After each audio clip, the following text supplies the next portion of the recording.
Bismillahirrahmanirrahim. Dear learners, welcome to your favorite YouTube channel Learning English with Akram. Today I have started my lesson by the name of Almighty Allah. You have requested me to give you an interesting lesson like direct speech into indirect speech. That is why, dear learners, I have come to give you an interesting lesson like direct speech into indirect speech. Dear viewers, অনেক সময় এমন ঘটে আমি একটা কাজ করতেছি, কাজটা একটু কঠিন টাইপের কাজটা আমার একার পক্ষে করা সম্ভব হচ্ছে না। পাশে থেকে ছোট একটি লোক এসে বা ছোট একটা ছেলে এসে আমাকে কাজটা হেল্প করলো, আমি খুব সহজে কাজটি সমাধান করতে পারলাম, সে আমাকে উপকার করলো। তাহলে আমি তাকে কি দেওয়ার কথা? পারিশ্রমিক দেব? হ্যাঁ, যদি আমরা শ্রমিক বা লেবার জাতীয় কোনো কিছু হয় তখন পারিশ্রমিক দেব, বাট সে কিন্তু আমাকে উইলিংলি হেল্প করতে আসছে, ঠিক আছে? এই দৃষ্টিকোণ থেকে সে আমাকে হেল্প করতে যেহেতু আসছে, তাহলে আমরা তাকে একটা ধন্যবাদ দিয়ে কৃতার্থ করব, ঠিক আছে? তাহলে ছোট হোক বড় হোক, যদি কেউ আমাকে কোনো কাজে সাহায্য করে, কথায় সাহায্য করে, তো তাকে আমরা কি করব? ধন্যবাদ দিয়ে কৃতার্থ করব। ডিয়ার লার্নার্স, ও শিট, কলমটা পড়ে গেল। ধন্যবাদ। এই যে আমার কলমটা পড়ে গেল, কলমটা একজন দিয়ে আমাকে কি করলো? সাহায্য করলো। Thank you for your kind help. Dear learners, এই থ্যাংক ইউ যুক্ত সেন্টেন্সটাকে আমরা ডিরেক্ট স্পিচ থেকে ইনডিরেক্ট স্পিচে কীভাবে রূপান্তর করব, এই ইন্টারেস্টিং লেসনটা আজ আমরা শিখব। আর সেটি শিখতে হলে আমার ভিডিওটি না টেনে একবার স্টার্টিং থেকে শুরু করে এন্ড অব দি পর্যন্ত ভিডিওটি দেখার অনুরোধ রইল। So dear learners, let's get started.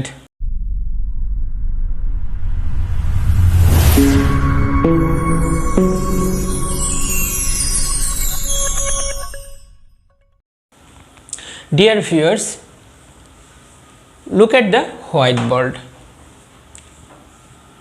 Let's go to the sentence. In this sentence, there are two parts here.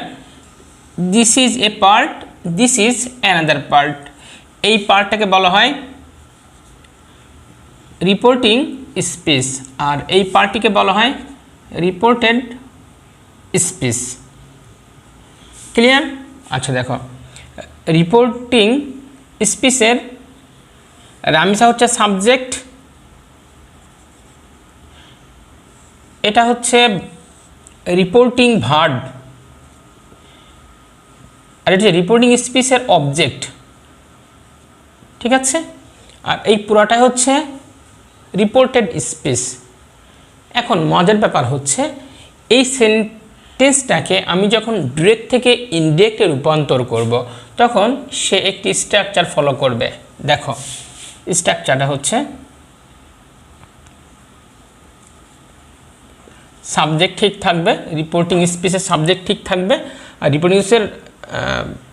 Reporting স্পিচের যে রিপোর্টেড ভার্বটা আছে, সেই ভার্বটা চেঞ্জ হয়ে এখানে থ্যাঙ্কড হয়ে যাবে। থ্যাঙ্ক লিখব, প্লাস রিপোর্টিং স্পিচের অবজেক্টটি বসবে, রিপোর্টিং স্পিচ এর অবজেক্ট যেটা থাকবে সেটা সরাসরি বসবে, প্লাস থ্যাংক ইউ এর পরে যদি কোনো এক্সট্রা শব্দ থাকবে, রেস্ট অফ দ্য সেন্টেন্স থাকে, তো সেটা আমরা এখানে লিখব। দ্যাট মিনস আমরা এক্সটেনশন লিখলাম। হ্যাঁ, extension. Okay dear learners, according to the structure we want to change this sentence direct speech into indirect speech. Deer learners, দেখো আমার রিপোর্টিং স্পিচের সাবজেক্ট রামিসা কিন্তু ঠিক থাকবে, রামিসা। সেইটির জায়গায় আমরা কি লিখব বলেছি? থ্যাঙ্কড ইউজ করবে। হ্যাঁ, থ্যাঙ্কড। তারপর কি বলছে দেখো, রিপোর্টিং স্পিচের অবজেক্ট, এখানে মি আছে, মিই থাকবে। তবে কি বলছো দেখো এখানে এক্সটেনশন যেহেতু নাই সেহেতু আমার লেখার দরকার নেই, আমরা সরাসরি এখানে ফুল স্টপ দিয়ে সেন্টেন্সটি শেষ করব। দেখো এখানে মিনিং হচ্ছে Ramisa said to me, Ramisa আমাকে বললো থ্যাংক ইউ, তোমাকে ধন্যবাদ। যখন এটাকে আমরা ইন্ডিকেট করলাম তখন কি দেখো রামিসা থ্যাংক মি, রামিসা আমাকে কি দিল, ধন্যবাদ দিল। দেখো next example, Nova said to Jessie thank you so much, Nova জেসিকে বললো তোমাকে অনেক ধন্যবাদ। দেখো তাহলে এই সেন্টেন্সটাকে আমি ঠিক এই স্ট্রাকচারটা অনুসরণ করে ডিরেক্ট থেকে ইনডিরেক্ট স্পেসে রূপান্তর করব। তাহলে নোভা সাবজেক্ট ঠিক থাকবে, নোভা সেইড টু জেসি আমরা কি লিখবো, হ্যাঁ থ্যাংকড লিখবো, থ্যাংকড। তারপরে দেখো কি বলছে, রিপোর্টিং স্পেসের অবজেক্ট জেসি তো জেসি থাকবে, জেসি কিন্তু আবার কেসি হয়ে যাবে না, হ্যাঁ জেসি। তারপরে কি দেখো এক্সটেনশন, এই যে সো মাচ, সো মাচ। তাহলে কি দেখো Nova said to Jessie, Nova জেসিকে বললো থ্যাংক ইউ সো মাচ, তোমাকে অনেক ধন্যবাদ। তাহলে আমি যখন ইন্ডিকেট করে ফেলাম তখন দেখো নোভা জেসিকে অনেক বেশি ধন্যবাদ জানালো। ক্লিয়ার ডিয়ার লার্নার্স, আমরা শিখে ফেললাম থ্যাংক ইউ যে সেন্টেন্সটাকে ডিরেক্ট থেকে ইনডিরেক্টে কীভাবে রূপান্তর করতে হয়। যদি কেউ কোনো ভালো কাজ করে থাকে, যেমন আমার এক বন্ধু পরীক্ষায় অনেক ভালো ফলাফল করেছে, এ প্লাস পেয়েছে, সবগুলোতে গোল্ডেন এ প্লাস পেয়েছে, ঠিক আছে। আবার দেখা গেল যে আমার এক ফ্রেন্ড ডেবিল লটারি পেয়েছে, তো যখন আমি আমার বন্ধুর সুখবর শুনলাম তাহলে আমার উচিত বন্ধুকে কী জানানো, কংগ্রাচুলেশন জানানো, তাই না? হ্যাঁ তোমরা ঠিকই ধরেছ, আমরা এখন শিখব কংগ্রাচুলেশন যুক্ত ডিরেক্ট স্পিচকে কীভাবে ইনডিরেক্ট স্পিচ রূপান্তর করতে হয়। So dear learners, let's go to learn about it. Dear learners, দেখো this is reporting speech, reporting speech, this is called reported speech।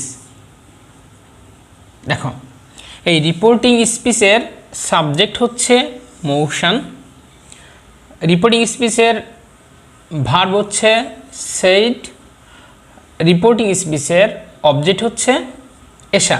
দেখো Moushan is called here speaker, that means Moushan বলছে in this sentence Esha is called listener.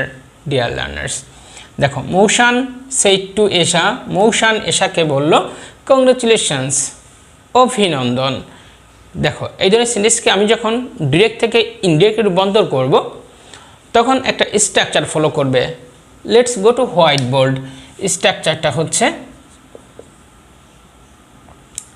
আমার reporting স্পিচের subject ঠিক থাকবে, তারপরে আমরা এই সেইড টু এর স্থলে নিয়ে আসবো congratulated, congratulated plus reporting speech এর অবজেক্ট যেটা থাকবে, দ্যাট মিন্স যিনি লিসেনার সেটা আমরা এখানে অ্যাপ্লাই করব। তারপরে rest of the sentence, that means কংগ্রাচুলেশনের পরে যে শব্দগুলো আছে সেটা আমরা এখানে ইউজ করব, দ্যাট মিন্স আমরা এখানে এক্সটেনশন ইউজ করছি, হ্যাঁ। তারপরে at the end of the sentence we should use here full stop. According to the structure we want to change this sentence direct speech into indirect speech. Dear learners, দেখো আমরা subject ঠিক থাকবে motion, motion আমরা শিখে ফেললাম। সেই two এর স্থলে কি ইউজ করব, কংগ্রাচুলেটেড, কংগ্রাচুলেটেড। তারপরে কি লিখব, রিপোর্টিং স্পিচের অবজেক্ট এসা তো আছেই, এসা এসা থাকবে, এসা কিন্তু আর ভরসা হয়ে যাবে না, হ্যাঁ মাইন্ডেড। তারপরে দেখো বলা ছিল কংগ্রাচুলেশনের পরে যা থাকবে সেটা লিখবো, বাট এখানে কংগ্রাচুলেশনের পরে কিচ্ছু নাই, সো আমরা এগুলো ইউজ করে শুধু ফুল স্টপ দিয়ে সেন্টেন্সটা কমপ্লিট করব। তাহলে আনসার কিছু দেখো, মৌসান কংগ্রাচুলেটেড এশা, তাহলে মৌসান এশাকে অভিনন্দন জানিয়েছিল। Dear viewers, let's go to another sentence. Nousin said to Mohona, Nousin মোহনাকে বলল, দ্যাট মিন্স বলেছিল congratulation on your brilliant success, তোমার এই মেধাবী সফলতার জন্য তোমাকে অভিনন্দন জানাই। দেখো তাহলে আমরা আনসারটা করে ফেলি।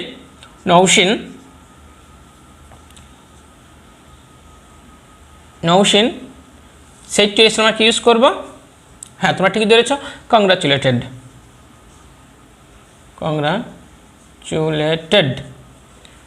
তারপরে কি নিয়ে আসবো দেখো, মোহনা। তারপরে কংগ্রাচুলেশনের পরে যে শব্দগুলো আছে, অন হার ব্রিলিয়েন্ট সাকসেস। আমরা দুইটা নেম শিখে ফেললাম। থ্যাংক ইউ যদি সেন্টেন্সটাকে আমরা কীভাবে ডিরেক্ট থেকে ইনডিরেক্ট স্পিচে রূপান্তর করব। This question for you. দেখো, Riyad said to Munna thank you. আমরা এই সেন্টেন্সটাকে ডিরেক্ট থেকে ইনডিরেক্ট স্পিচ রূপান্তর করব। তোমরা যারা ক্লাসটি বুঝেছ তারা আশা করি আনসারটা পারবে। যারা পারো দ্রুত কমেন্ট বক্সে লিখে ফেলো। নেক্সট টেস্ট হচ্ছে,